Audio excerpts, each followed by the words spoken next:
So let's begin with learning objective 2 here, which is to understand the electrical properties of the heart and more so the conduction system. So when you think about the conduction system of the heart, this is based upon two groups of cells. We call these groups of cells pacemaker cells, and then they spread their impulses to conduction fibers. Now, the features that these two tissues have is that they are autorhythmic. And autorhythmicity means that they have this innate ability to generate their own rhythm. So they can start or initiate the rhythm of the heart. This is what we know to be the heartbeat, right? The heart rate and rhythm. This is going to help provide sort of a pathway through which those excitation or those impulses can be spread throughout the atria, then the ventricles, so that both of the chambers of the heart can contract in series. So it's really important to have these groups of cells, the pacemaker cells and the conduction fibers, to keep the heart in sync, right? To make sure that the atria contract first, then the ventricle, and those activities are happening in a synchronized way. Let's look at those groups of cells and tissues further. So the pacemaker cells can spontaneously depolarize, which means that their membrane potential can fluctuate spontaneously without opening up any channels. When we talked about a membrane potential changing or an action potential being created before with muscle or a typical neuron, right, not a cardiac cell, those tissues need for opening up of ion channels to sort of manipulate the membrane potential and bring about an action potential.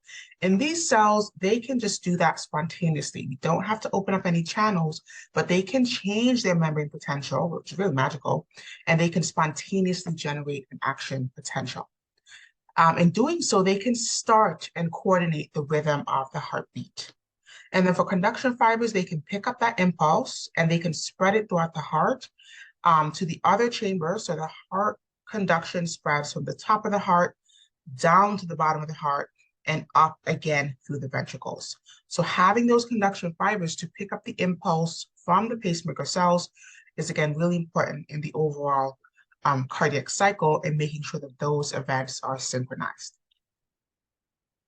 So let's talk about what those groups of cells are. So the first are the SA node or the sinoatrial node. This is the major pacemaker. And then there's sort of a secondary pacemaker to which the SA node projects impulses, which is the AV node or the atrioventricular node. And if you think about the names of these clusters of cells, they're going to tell you where they're located. So the sinoatrial node is actually at the top of the right atrium. And the atrioventricular node is in between the atria and ventricle. So again, sort of from the top of the heart, moving down towards the space in between the atria and ventricle. And then for conduction fibers, we have three sort of bundles. We have the internodal pathway, and this is spreading from the SA node to the AV node, hence the term internodal. Then we have the bundle of His, which goes down between the septum of the heart, and then we have the Purkinje fibers, which goes back up towards the valves. So very, very intentional, the place that these fibers are located in order to allow the conduction to spread, very synchronized through that pathway and allow the chambers to relax in series, or to contract and relax in series. Okay, now because the autorhythmic cells can start their own impulse because they have that autorhythmic ability, we want to think about their firing rate. So how frequently are they firing action potentials? Because that is going to dictate the heart rate and rhythm, right? The SA node, for example, is going to have a firing rate at about 70 to 80 action potentials per minute. So this is where we get our resting heart rate from, because the SA node fires a new action potential every 70 to 80 action potentials per minute. That is how our heart rate becomes about 70 to 80 beats per minute. Okay, so it's coming directly from the rate, the firing rate of the SA node. And then the AV node is slightly slower at about 40 to 60 action potentials per minute. So the AV node, while it does have its ability to start its own rate, start its own impulse, at that rate, 40 to 60 per minute, it's going to mostly receive impulses from the SA node as well. So it's going to help to project those at a faster rate because they're going to be receiving it from the SA node. The bundle of his is about 20 to 40 action potentials per minute, and so is the Purkinje fiber. So they're much slower rate than the SA node. So we say all this to say that, let's say you had SA nodal failure, which is typical for folks who have like a myocardial infarction or even a blockage of one of their coronary arteries, right? Coronary artery disease. So if you have a blockage to the artery that's going to the SA node, you're going to have a failure of your SA node. In that instance, these patients typically need a pacemaker inserted, an artificial pacemaker. But in the meantime, the AV node takes over. So these patients will typically present with a very low or slow heart rate because the AV node is now setting the rhythm, which is much slower than the SA node. So that is just a temporary resolve until you can have an artificial pacemaker implanted. And then these cells are going to be linked up by gap junctions. So when we receive the impulse from the conduction groups of cells, then the typical cells, the non-conduction cells, right? Then there's another group of cells throughout the heart, especially in the muscle of the heart. We call these contractile cells. So the non-pacemaker cells or the non-autorhythmic cells will be linked via gap junctions, and they can receive the impulse, and then they can have an action potential from that impulse as well. So the fastest depolarizing cells are going to control the other groups of cells. And so they are called a pacemaker because they set the rate for the rest of the heart. All right, they pass that impulse along and set the rate. Okay, now when we think about the spread of that excitation between cells, the atria contract first. That's really important because we want to get the blood in the atria down into the ventricle. So they have to contract first to sort of squeeze that blood down, and the ventricles cannot be contracting at the same time. They have to be relaxed while the atria contract to receive that blood. This is coordinated through gap junctions, as we said. That's one of the unique features. That's why it's so important for cardiac muscle. It helps to spread that conduction throughout the muscle so that every single muscle cell does not need to be innervated by a separate neuron. We can spread this conduction very quickly throughout the muscle via the gap junctions, very similar to what we described earlier in the course about electrical impulses. Remember, those can spread through gap junctions very, very quickly. And then another feature that we have in the heart are intercalated discs. And these are spots between the adjacent myocardial cells that are attached or adhered. And there are a couple of junctions or structures here that are really important. So one is the desmosomes. And desmosomes are a type of anchoring junction that helps to prevent any mechanical stress. Because the ventricles and the atria are continually moving, right? There's a lot of ejection, relaxation, continuous movement. There can be just kind of sharing or stress or mechanical stress on the muscles. And so the desmosomes help to anchor those cells together and prevent them from sort of tearing apart with that constant movement. Gap junctions, we mentioned, is important for the electrical coupling, right? To spread that impulse to other cells quickly. So let's look at that here. So here are the SA nodal cells. Okay, here are the typical muscle cells. So we can see that the SA nodal cells will start the impulse, and then those will spread to all the other muscle cells by way of the structures that are found at the intercalated disc. So this is one muscle cell and the adjacent cell, and they're anchored by this intercalated disc across which that impulse can spread. And if we kind of zoom in on that spot on the intercalated disc, we can see the desmosomes, again, anchoring these two cells together so that they don't sort of rip apart from each other. It's really important in structural integrity of the cardiac muscle. And then the gap junctions are going to be a passageway through which the impulse can spread. And while we're looking at this, we also want to remind ourselves of the arrangement of actin and myosin, because this is an example of striated muscle. Within the muscle cells, we do have the elongated arrangement of the sarcomere in this fashion, just like we saw in skeletal muscle. However, the spread of the impulse here is much different than we saw with with skeletal muscle.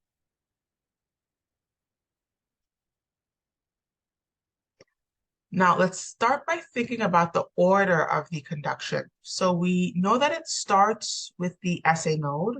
The SA node fires the action potential first, and then it's going to go through the interatrial pathways. This is to ensure that both atria contract, right? It starts in the right atrium. This is where the SA node is found, but we still need the left atrium to contract as well. So both atria need to contract together.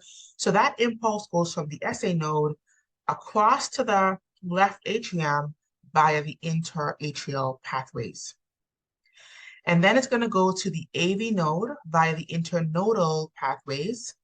And there's an AV nodal delay here. There's a slight delay where it kind of slows down.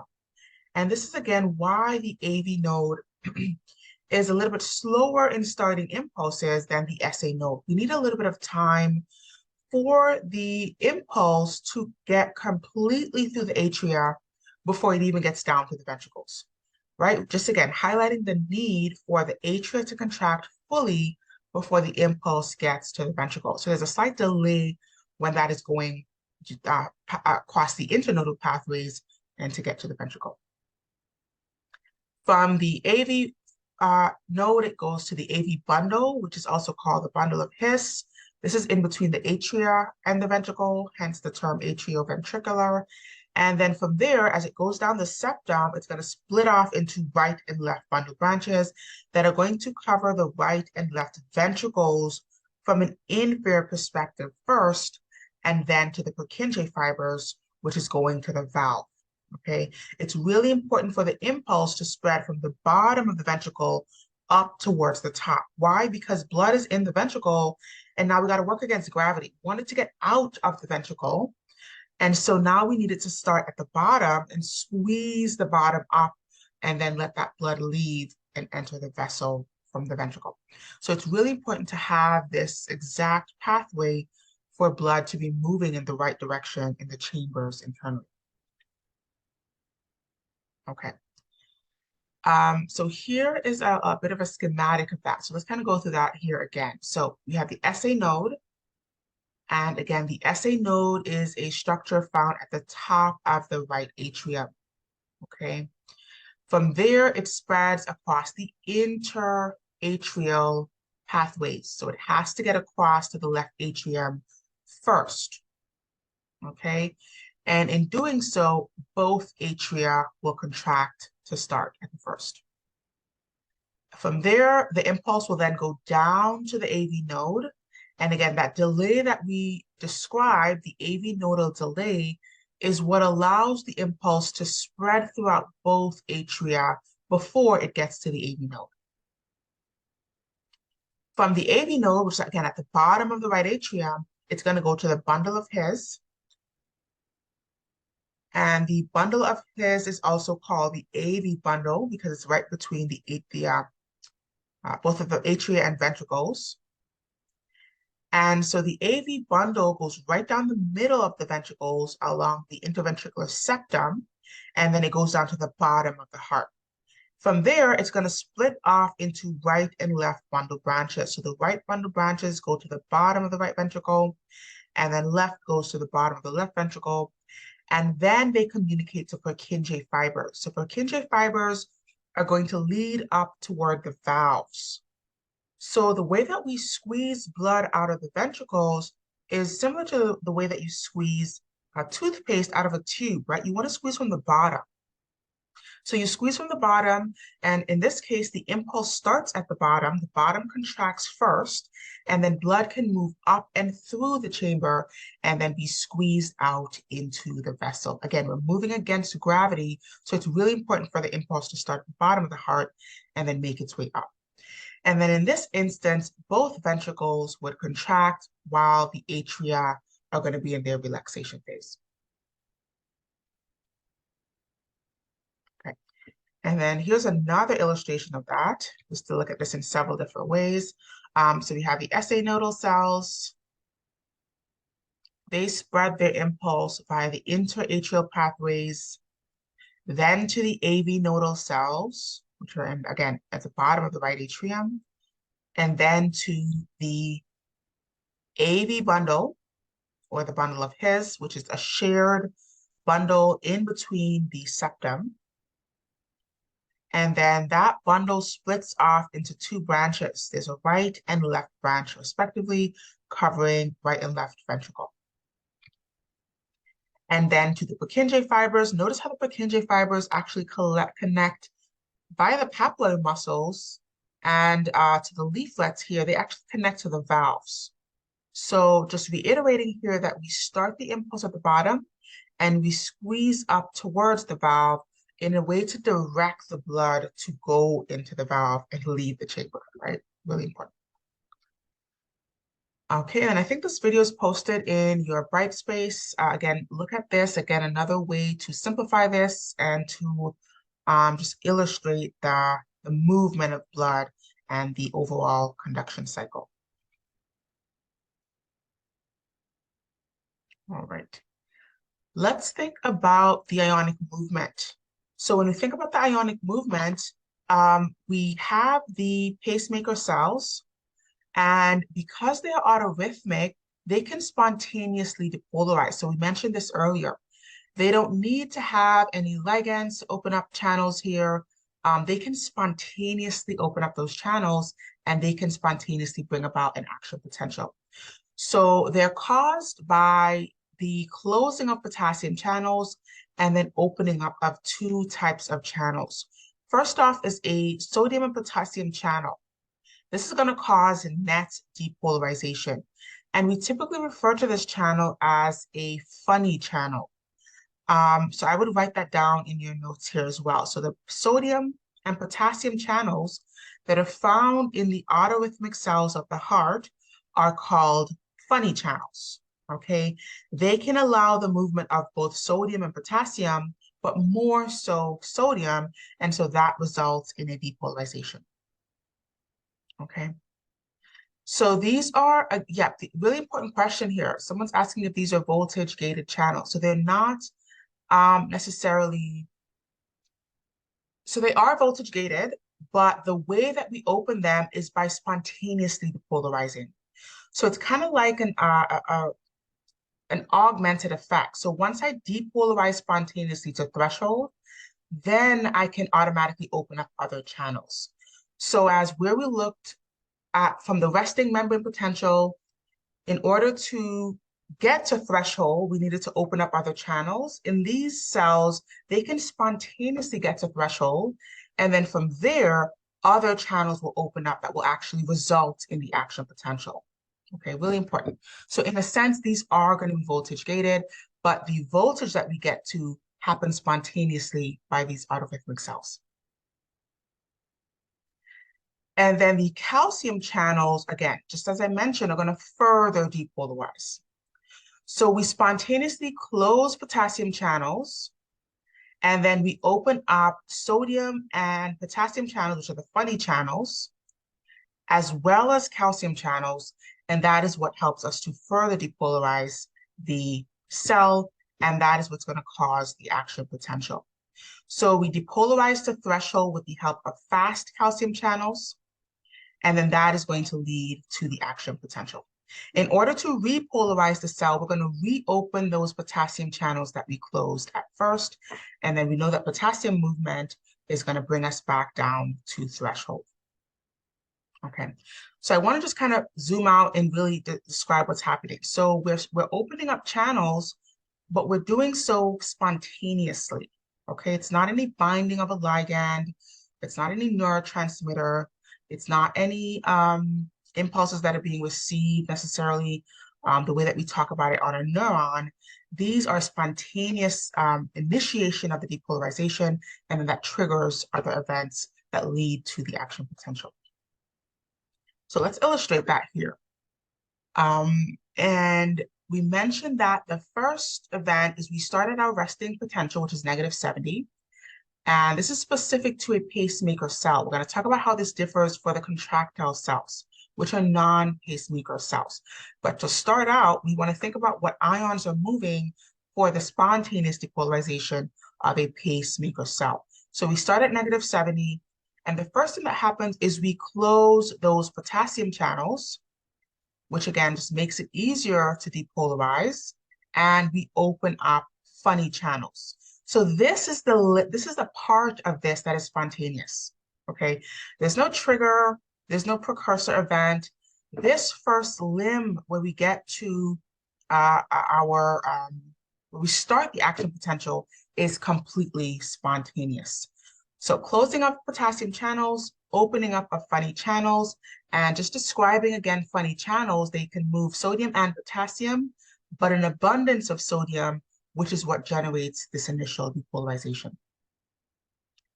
From there, we're going to open up fast calcium channels. So there are two types of calcium channels. We have fast ones, and then we have slow ones. Fast calcium channels are also sometimes called T-type in other books. T-type just means transient in that they can open and close very quickly. So transient versus L-type, which means long, which are the slow calcium channels. But I'll reiterate that again coming up. So fast calcium channels, which is the second limb of the events here. And this is where we have the movement of calcium. Calcium is positively charged. And so that is going to encourage more depolarization. At this instance, we're also going to close the sodium channels, right? We're going to close any sodium channels. And then from there, we open up slow calcium channels. So because the slow calcium channels can remain open for longer, they are responsible for the action potential, for the major event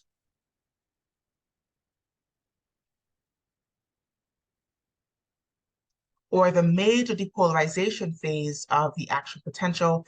And as we can see, the permeability for calcium here is greatly increased, and that is what causes the upstroke in this pacemaker cell.